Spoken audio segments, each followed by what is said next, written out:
This video is brought to you by Policy Genius. If you have family members who depend on your income, you need life insurance, and that's where Policy Genius comes in. More on them in a bit.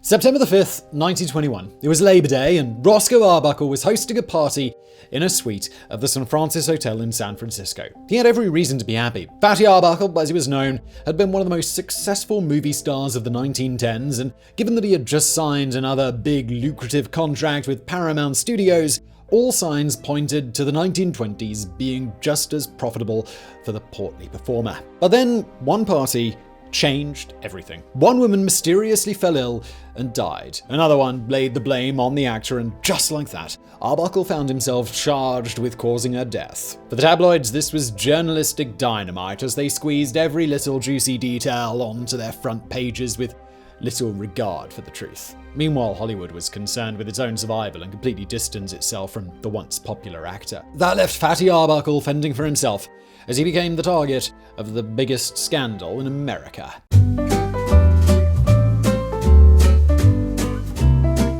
Roscoe Conkling Arbuckle was born on March 24, 1887, in the small town of Smith Center, Kansas, one of 9 children to William Goodrich Arbuckle and Mary Gordon. The family moved to Santa Ana, California when he was an infant. Right off the bat, Roscoe was a larger-than-life individual. His reported birth weight ranged from a sizable 14 pounds to a gargantuan 16 pounds. Either way, he was a big boy, and his birth may have caused health problems for his mother, which persisted until her death. His father resented him because of this, but also because he suspected that Roscoe might have been an illegitimate child, since both William and Mary were small, slim people. In fact, you can tell the contempt that William Arbuckle had for his child from his name alone. He named his son Roscoe Conkling after a prominent Republican senator, even though William Arbuckle was a Democrat and absolutely despised him. As you might imagine, childhood was not a happy time for Roscoe, the future actor, not the politician. At home, he was shunned and abused by his father. At school, he was bullied and mocked by the other kids due to his weight. Already, he became known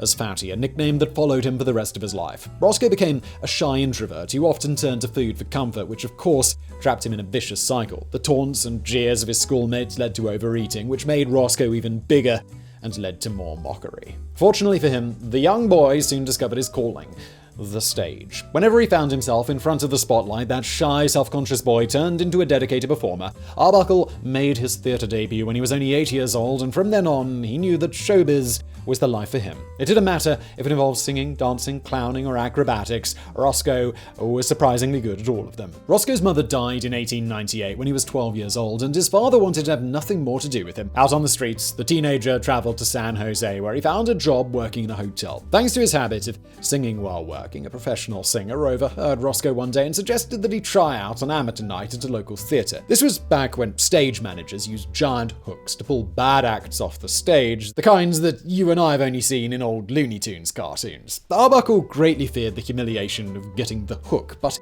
it worked out well for him that night. During his turn, nerves got the best of him, and Arbuckle left the audience less than impressed with the songs that he performed. The dreaded hook emerged from the left of the stage, but Arbuckle tried to evade it by jumping out of the way. He ended up doing a somersault and landing in the orchestra pit to the raucous laughter of the audience. He won the contest and earned himself some appearances at a few other theatres. The following year, Arbuckle became part of the Pantages Theatre, and in 1906 he toured the country with the vaudeville show as one of their main attractions.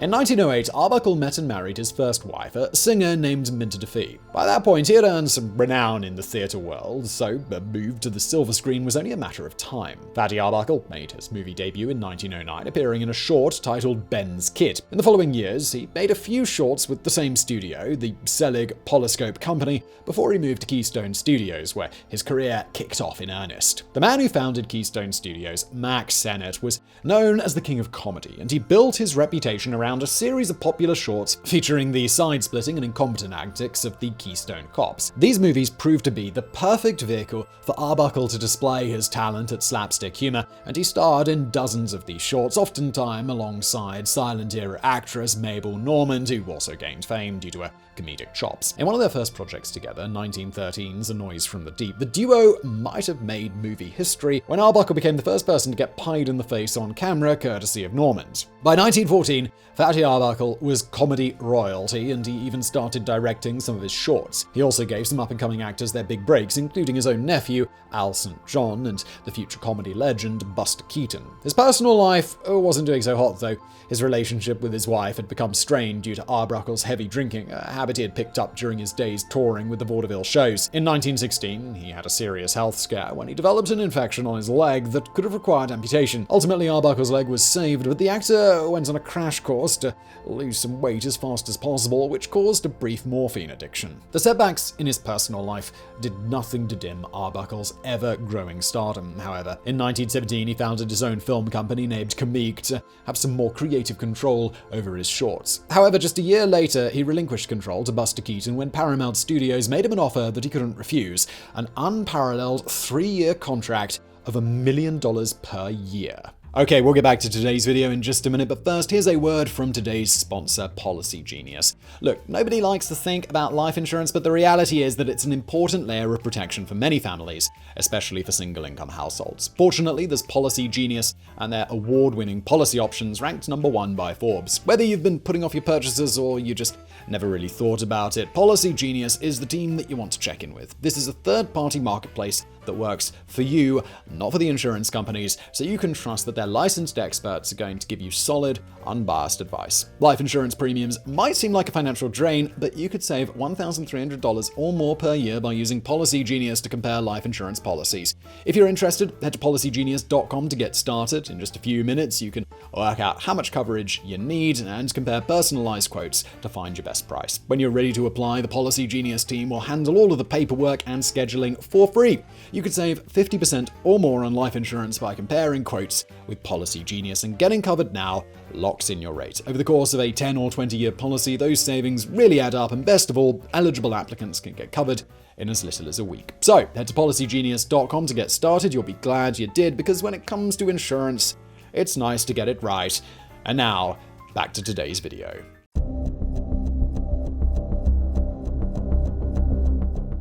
Arbuckle may have been making big bucks, but his fat contract also came with an increased workload, as he almost always was working on multiple movies at once. Roscoe was getting a little burnt out, so when the opportunity came for a little R&R, he jumped at the opportunity. It was Labor Day 1921, and Arbuckle had planned a 3-day trip to San Francisco alongside friend and director Fred Fishbach. Right off the bat, the trip had an inauspicious start. Fatty thought about cancelling the whole trip after suffering an injury to his prodigious posterior. There are several tales of how this came about, but the most popular one claims that Arbuckle had brought his luxurious Pierce Arrow automobile to a garage to be serviced, and while waiting, he accidentally sat down on an acid-soaked rag and suffered second-degree burns to his buns. Anyway, Fishbach eventually persuaded Arbuckle not to let a little mishap get in the way of their fun, so the two of them, plus actor Lowell Sherman, jumped in Roscoe's Pierce Arrow and headed to San Francisco, where they had booked 3 lavish rooms at the St. Francis Hotel. Even though Prohibition had been in effect for over a year and a half by that point, booze was still not hard to find, especially when you were one of the biggest movie stars in the world. Once arrived at the hotel, Arbuckle and company received a shipment of whiskey and gin in anticipation of the party that they were planning to throw. On September the 5th, 1921, their little shindig was in full swing. Room 1220 had been designated as the party room, while adjoining rooms 1219 and 1221 were the sleeping quarters for Arbuckle and his 2 companions. Among the various attendees of the festivities were 26-year-old small-time actress Virginia Rappe, who came accompanied by her publicist Alfred Semnacher and another woman called Maud Delmont. Whether or not they were invited is uncertain, but with the booze flowing and the music playing, they soon made themselves at home. At one point, Rappe needed to use the bathroom, so she went into room 1219, which belonged to Arbuckle, and was soon followed by the actor himself. The two of them were alone in the room for an undetermined length of time. Some people say 10 minutes, others said an hour. Eventually, though, the partygoers made their way inside and found Virginia Rappe on the bed, barely conscious and looking deathly ill. The young woman was writhing in agony, complaining of a sharp, piercing pain in her abdomen. The hotel doctor was summoned, but unbeknownst to everyone, he had clearly just entered a worst doctor in the world competition because he concluded that Rappe had simply had too much to drink and burst out in hysterics. He gave her some morphine to shut her up and moved her to another room to sleep it off. The following day, Arbuckle checked out of the hotel and left San Francisco. For reasons we still can't comprehend, even though Rappe was still ill, she was not taken to hospital, but rather she was kept in the hotel for a few more days on a steady diet of morphine. When her condition kept getting worse, she was finally checked into hospital, but by then it was was too late. On September the 9th, Virginia Rappe died of peritonitis, an acute infection that was caused by a ruptured bladder. But then a new question arose. What exactly caused her bladder to rupture?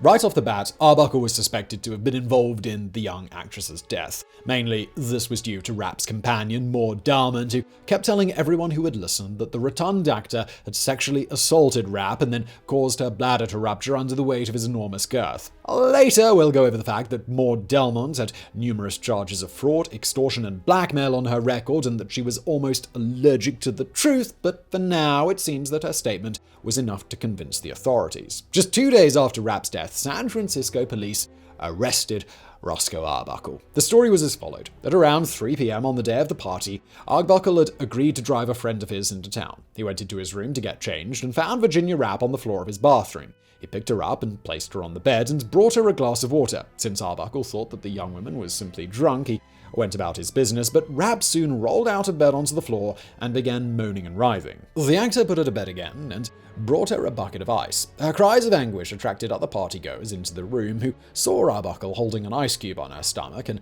attempting to dull her pain. Like Arbuckle, their instinct was to assume that Rappe was drunk, but then the actress allegedly screamed the words that doomed his career. "He did this to me." And we should stress the word allegedly here. In the days that followed, Normand brought in a doctor friend of hers to look in on Rappe and specifically told him to check for any signs of sexual assault, but he didn't find any. Despite this, Normand stuck to a story, and police charged Arbuckle with first-degree murder. The actor had two important enemies working against him. One was San Francisco District Attorney Matthew Brady, who immediately understood that this could be a career-making case for him and was determined to obtain a guilty verdict. Truth apparently be damned. The other was the newspaper magnate and yellow journalism pioneer who realized that his tabloids could leech off this scandal for months. No detail was too debauched or too gruesome, and the truth, once again, was simply a third wheel that would not get in the way of a juicy story. It was in Hearst's newspapers that the most sensational parts of the affair took life, such as the rumor that Rappe's bladder had ruptured because she had been violated with a champagne or a Coke bottle. Even today, this is sometimes mentioned, despite the fact that this was never alleged during the trials. For Hearst, this strategy was an unmitigated success. He later bragged that the Arbuckle case sold more copies of his San Francisco Examiner than the sinking of the Lusitania, which prompted the United States to join World War I. For Roscoe Arbuckle, the case and the publicity surrounding it led to an immediate fall from grace. His films were pulled from theaters, and he became a persona non grata in Hollywood. There was a genuine concern that the scandal would bring down the entire movie industry.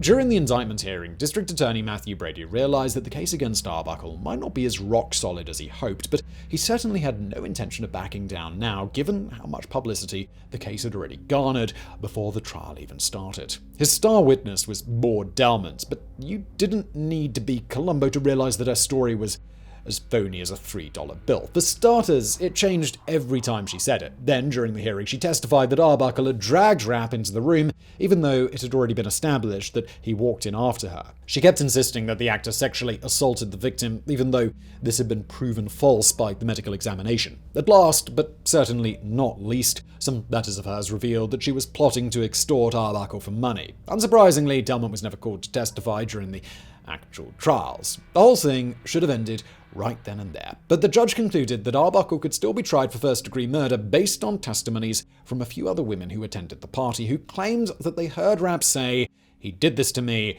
or something of that effect. At one point, Brady genuinely wanted to seek the death penalty in the case, but ultimately the charge was lessened to manslaughter, which could still result in a 10-year sentence for the actor if he was found guilty. The first trial began on November 14th, 1921. Most of the medical evidence went along the same lines. The injuries could have been caused by Arbuckle's voluminous body, but they could also have been caused by something else, such as STDs, cystitis, or an abortion. Then came the testimonies from the women who said they heard Virginia Rappe accuse Arbuckle of attacking her. They were Betty Campbell, Alice Blake, and Zay Prevon, all of them actresses, models, or showgirls who attended the party. During cross-examination, Arbuckle's defense team showed that all three of them had been intimidated by the prosecution to testify against the accused. If they didn't, Brady would have them hit with a perjury charge. This little truth bomb resulted in a deadlocked jury 10-2 in favor of acquittal. So in early December, the judge dismissed them, and a second trial was scheduled for mid-January. The evidence during this trial went even more in Arbuckle's favor. Zay Prevon testified that she never heard Rappe say anything, and that she was pressured to give false testimony. The defense presented medical evidence that Rappe suffered from a chronic bladder infection called cystitis, which was aggravated by alcohol. Things were looking good for Arbuckle, but his defense team royally screwed the pooch when they decided to keep their client off the stand and not make any closing arguments. In their minds, this strategy was supposed to show confidence in how strong their case was, but it had the opposite effect on the jury. During the first trial, Roscoe's affable and sincere testimony swayed some of the jurors, but now they found his absence indicative of guilt. They deadlocked 10-2 again, but this time in favor of conviction. The third and final trial began on March 13, 1922. This time, Arbuckle's attorneys took no chances. Point by point, they took every shred of evidence against their client and showed to the jury how it was either inconclusive or outright false. Their biggest gamble here was going after Virginia Rappe's character, as they presented her as a promiscuous party girl whom they accused of having several back-alley abortions that caused her health problems. This could have backfired badly if the jury took exception to them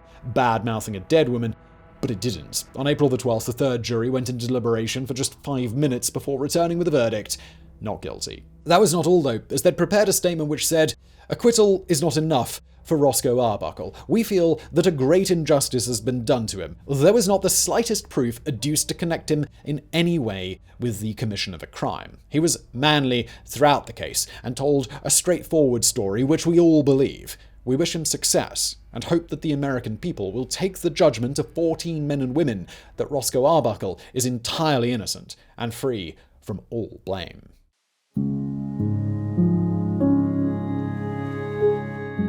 In the eyes of the law, Fatty Arbuckle was an innocent man, but that was not good enough for Hollywood.